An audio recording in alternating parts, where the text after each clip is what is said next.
Ben Studios made a name for itself during the PS1 generation. They started off their time on the PS1 with a failure in Bubsy 3D, but this led to an opportunity which marked the start of the Syphon Filter series. Ben Studios wanted to do something largely different for the gaming medium by setting their game in present day and featuring stealth action gameplay. Working within the limitations of the PS1, they were able to create a memorable experience with an engaging setting, great characters, and enjoyable gameplay. Syphon Filter was both rewarding and punishing. The success of the first led to 2 additional sequels on the PS1. The studio had always hoped to bring the series in a new direction by making a co-op focused title. The PS2 was going to have a network adapter which would make this direction a reality. Their next title would arguably be the most controversial entry within the series, while also presenting elements that would be ahead of its time in many ways. Join me as we take a look back at Syphon Filter: The Omega Strain.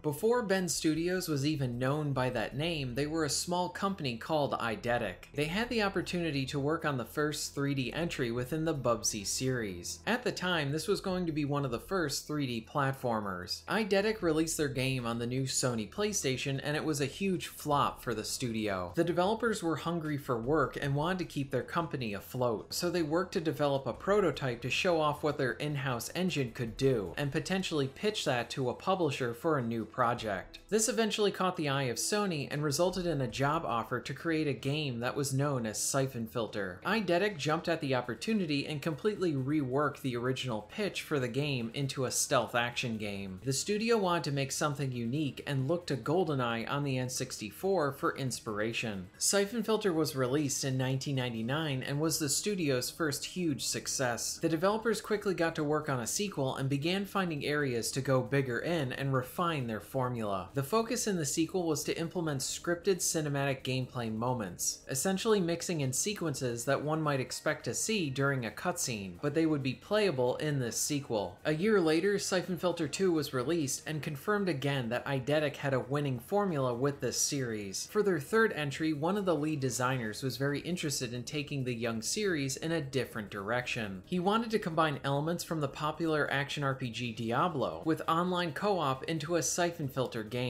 In its early stages, the third entry was known as Syphon Filter Online, and would be the first entry in the series to make the jump to Sony's PlayStation 2. The studio wanted the game to allow players to play with their friends as they completed missions all over the globe. At the same time, Eidetic was bought by Sony and became Ben Studios. During the development of Syphon Filter Online, Sony noticed that many players had not made the early jump to the PS2, and as such, Sony wanted Ben to put their online game on hold and make a new Syphon Filter game for the PS1 install base. This resulted in Ben Studios rushing to make a game that they did not want to make, and forced to put their true passion on hold because of their requests from their bosses at Sony. Ben was able to use some of the levels they were developing for their online game and repurpose them for the PS1 entry, but the story was told through flashbacks as a means to be able to cover this aspect of the game more easily during the rush development. While Syphon Filter 3 was a success, many have cited it as the weaker entry compared to the first two, and with their mandated project completed for Sony, they could focus their attention on bringing Syphon Filter to the next generation.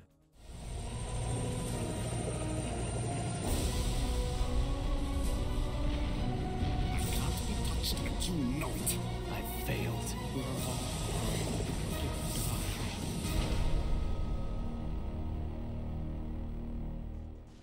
For the next entry, Ben Studios wanted to take the Syphon Filter series in a completely different direction. They historically focused on single-player, story-focused missions, and with their new project, this would mark a huge change for the series. The PS2 would have a network adapter, allowing for players to connect to the internet and provide online play. Ben felt that Syphon Filter's gameplay would be a great setting for an online co-op experience. The goal was to have a highly replayable game that provided the players with lots of player achievement. In prior titles, Gabe would find weapons from defeated enemies and in hidden locations, and while weapon pickups would be present here, this PS2 entry would feature many RPG-like progression systems, providing incentive to replay the levels over and over again. The studio wanted to reward the player for all of their actions that they took during a level. If the player completes all of the objectives, this would be tied to a reward. Using a particular weapon class would open up new guns to be able to use, along with completing levels efficiently. The team was trying to incorporate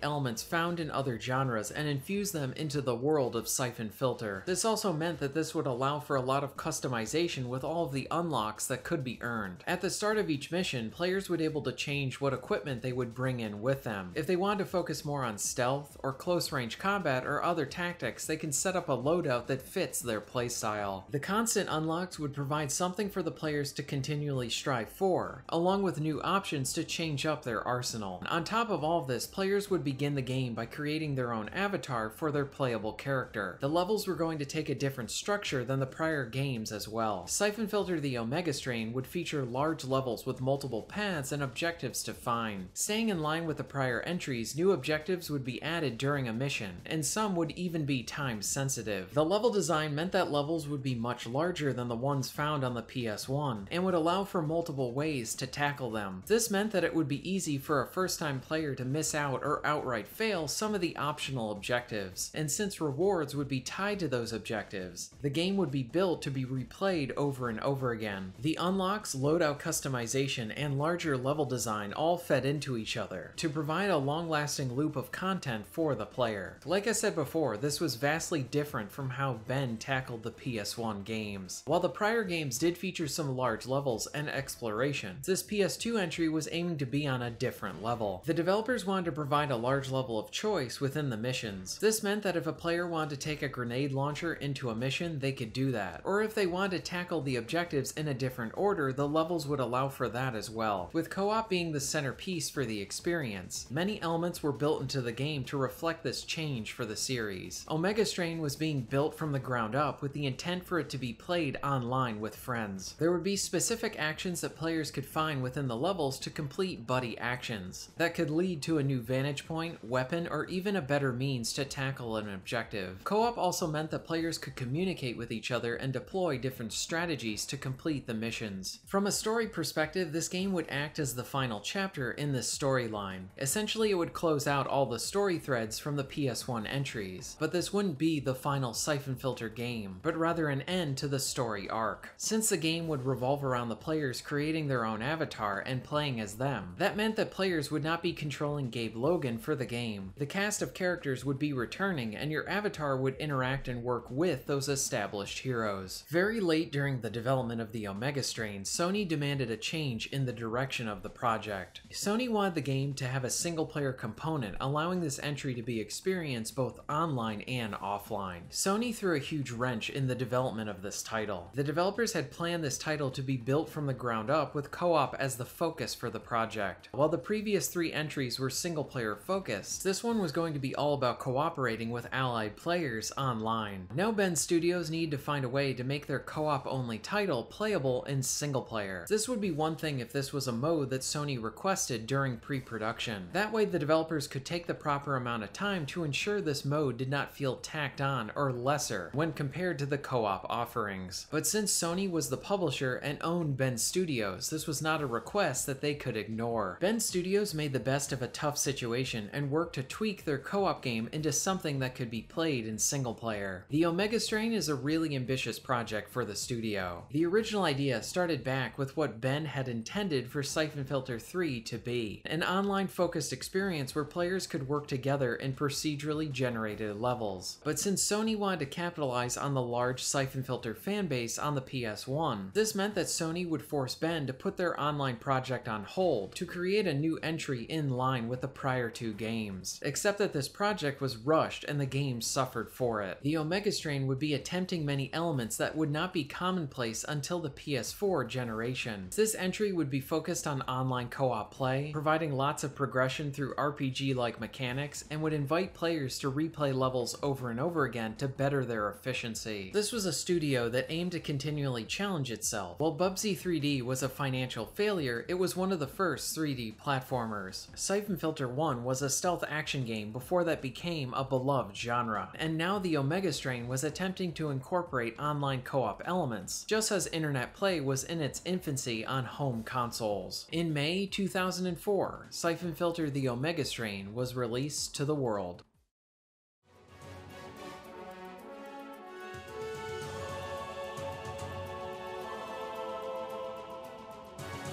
Syphon Filter The Omega Strain is the fourth entry within the series. At the time, the game presented something very new for the franchise, by dedicating the game to being a co-op focused experience. The game can be completed in single player, but you will notice how much of the experience feels very off in this way. Playing the Omega Strain in single player gives off the feeling that you are playing a game that is intended and built for co-op play, but by yourself. As such, when playing in this mode, it can feel like an uphill battle to enjoy the game. That was not intended or properly balanced to be played in this way. That being said, the Omega Strain does a lot of things right and deserves a lot of praise in certain areas. In many ways, this entry is ahead of its time in how it approaches co-op play, levels, replay, and progression all mixed together. There is fun to be had here, even in single player, but it comes with a lot of caveats.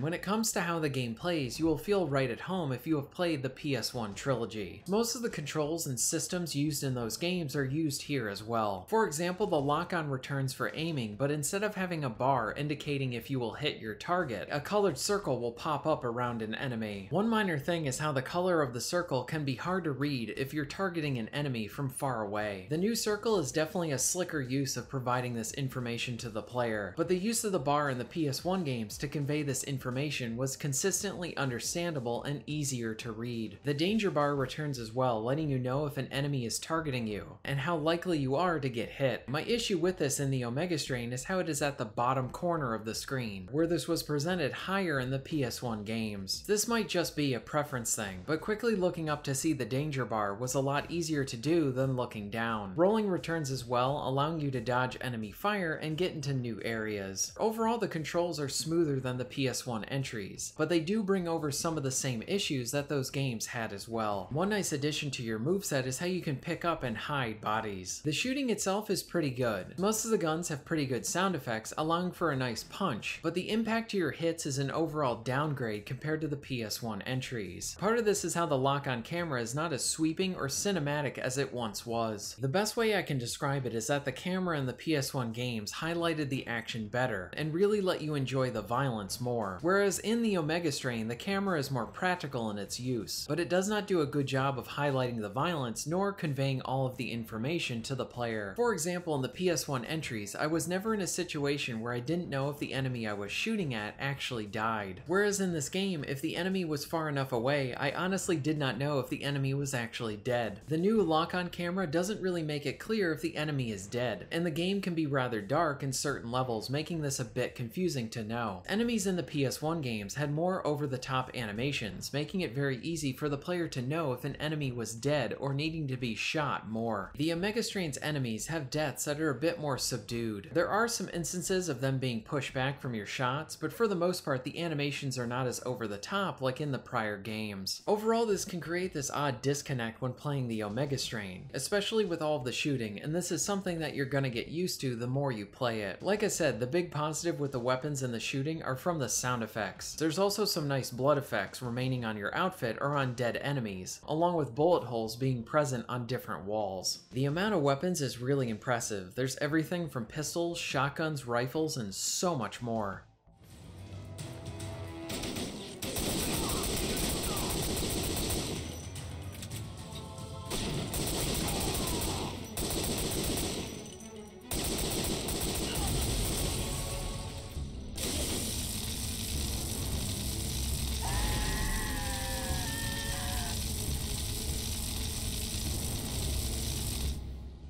One area that deserves a lot of praise is the level design. The Omega Strain takes a very different approach to the levels than the PS1 entries. The missions here are these big vast levels with lots of paths, side missions, and optional equipment to find. The game does provide you with a basic tutorial to get a taste for the different systems, but the first level really does just drop you into the game and has a lot of you figuring it out for yourself. This aspect of the game kind of reminded me of the classic Hitman levels. The Omega Strain does not handhold the player, and as such it allows for a lot of player discovery. This also means that depending on the player, this can cause a lot of frustration, with the lack of a more guided experience. While this type of design allows for a lot of room for frustration and mission failure, it also allows for a sense of personal ownership and accomplishment that makes these levels and achievements feel that much more rewarding to the player. For example, the game telling me that there's a useful gun in a side area is not as rewarding as me attempting to go into a new area and stumbling across something new to use. This also factors into the replay, since taking your time and exploring the levels allows you to gain knowledge and become familiar with the levels, so that you can tackle them again and again and be more efficient. It is really satisfying to return back to a level that took you a long time on your first attempt, and then being able to breeze through it because this location has become second nature to you. Now, while I only played this game in single player, since I never played it when it first released, but just imagine playing this type of game with another person online. The satisfaction from the experience greatly increases because now you are discovering levels with someone else. Now, when starting a level, you know what some of your main objectives are at the start, but there are plenty more that will pop up as you complete the level. This was an aspect about the original titles that I really enjoyed. You would enter a location and then new objectives would pop up as you went through the level. The same thing happens here, but a bit differently. One thing that I found very interesting is how you can fail many of your objectives and still beat the mission. Now, you are not going to earn all of the rewards because in some cases you need to beat all of the mission objectives to do that, but I did like how in many cases if you failed an objective, the mission would just keep going. The first time that I played some of these levels, I was really caught off guard by a new objective that would pop up and my commanding officer would be telling me that this was time sensitive. In most cases, I would fail these encounters because I honestly did not know where to go or what to do this early in the game. What I did like about these is by having them pop up as you were exploring, it allowed the gameplay to shift towards something new on the fly, and the time-sensitive nature of it meant that there was a lot of great urgency to finish these objectives. Sometimes I needed to take out an elite hit squad, and this is where some of the classic siphon filter problem solving would come into play. You can try to see what you have to be able to take out the squad or communicate with your teammates to be able to plan accordingly. There were a few times that I was able to complete these time-sensitive side objectives, and it was really satisfying to have one pop up and then react to it and then accomplish it well. This effectively makes the player feel like a trained agent. There's even some small yet enjoyable moments that happen very early on in the game with the same problem solving like design. Within the first level, I need to collect my equipment to be able to complete my objectives, but the equipment is locked behind a door. I needed a key card to get through the door, but another soldier had it. The problem was that he would think that I was a threat even though he was not one of my enemies. So I needed to find a way to take him out and get the card. I can kill him, but I would fail the part of the mission that did not want me to kill any non-combatants. This is where the game very much rewards the player for what they chose to bring into the level with them. One of your many options at the start is bringing in a knife or a stun baton. If you bring in the stun gun, you can opt to take people out non-lethally. I used this on the soldier and took the card and got my equipment. This reminded me of a fun scenario from the PS1 games, and it was great to see something familiar here. In addition, I found out after this that I could have shot the lock, and that would have opened up the door but also alerts the guard to your position and he might try and kill you. Either way, this small moment at the start of the game provides the player with a satisfying moment of problem solving that makes the player feel smart. Overall, I like the approach and design of the levels in the Omega Strain. The large levels are laid out in such a way that you will find yourself discovering new shortcuts or even helpful side areas. The side missions that pop up create a nice sense of urgency, and both the side missions and level design rewards the player for taking their time to learn the ins and outs. Levels all have their own unique identity and as a result stand out to the player.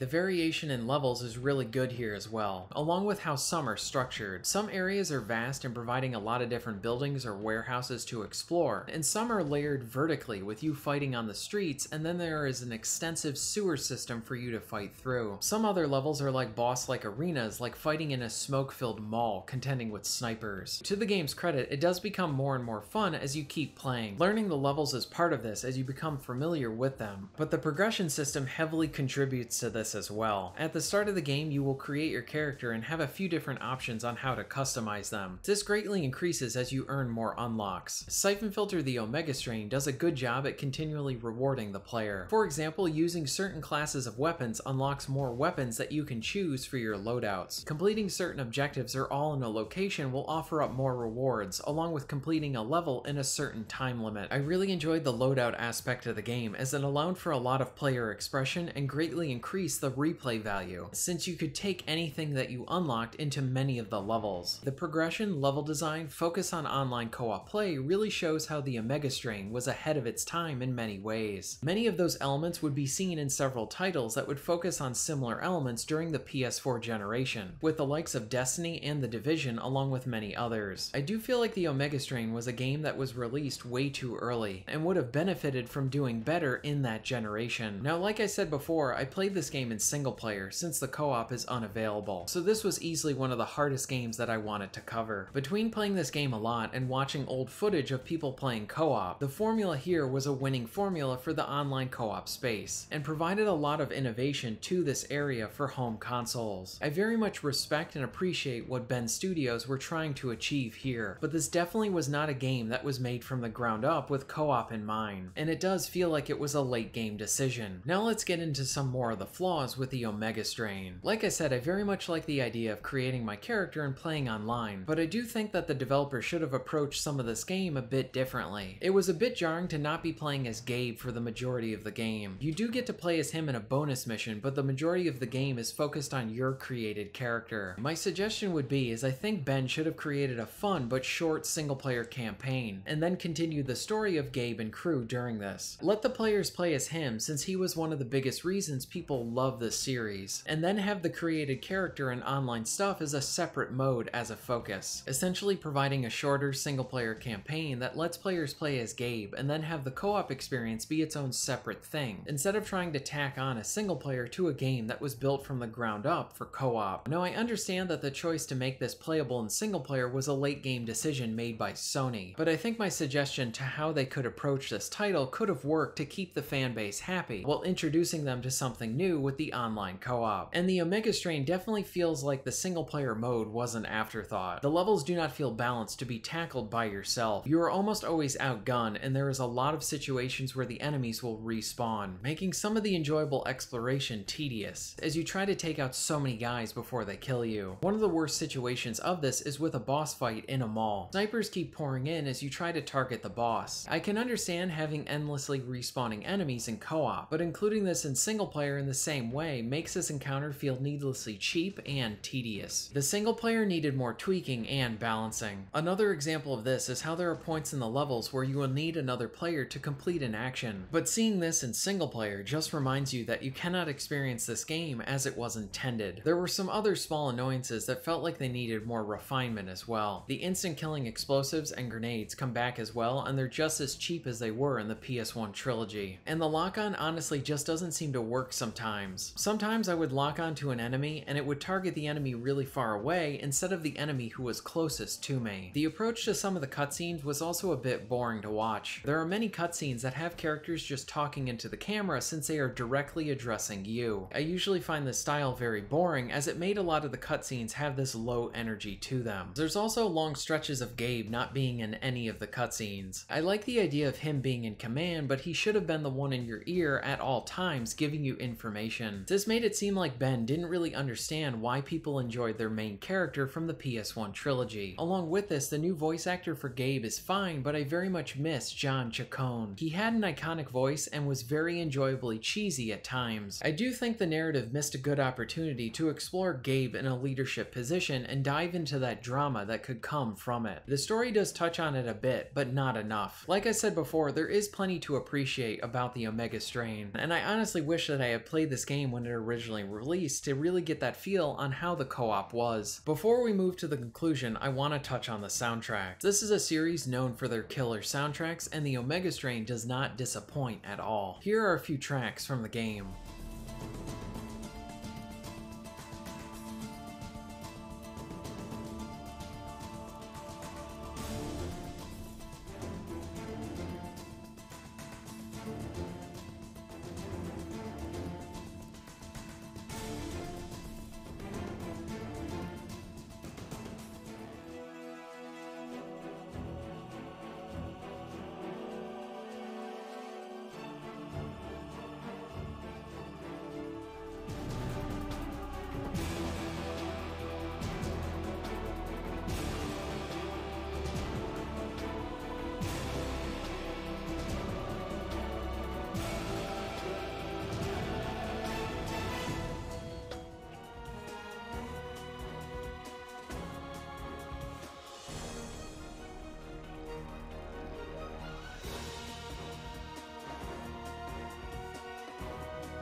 Syphon Filter: The Omega Strain is both a flawed and underrated game. In many ways, it's ahead of its time, with the implementation of its highly replayable levels, progression, and focus on online co-op. The level design and progression very much deserves praise since there's a lot of avenues of earning new equipment and enjoyable player discovery. The game treats the player like an adult, and there's a lot of rewarding learning as you go type of design. On the flip side, you can really feel how this game was not made with the single player in mind. The single player feels like a tacked on portion, which makes sense since Sony mandated that Ben include it late into development. Playing in single player can be fun, but it also feels like an uphill battle for many parts of it. This is an entry that I would recommend to hardcore Syphon Filter fans to check out, since they will get the most out of it. And apparently there is a group of dedicated fans trying to get the online back up and running in some way, shape, or form. While I overall had a bit of a mixed experience with Syphon Filter: The Omega Strain, there is definitely a lot to love about it. Thank you very much for watching.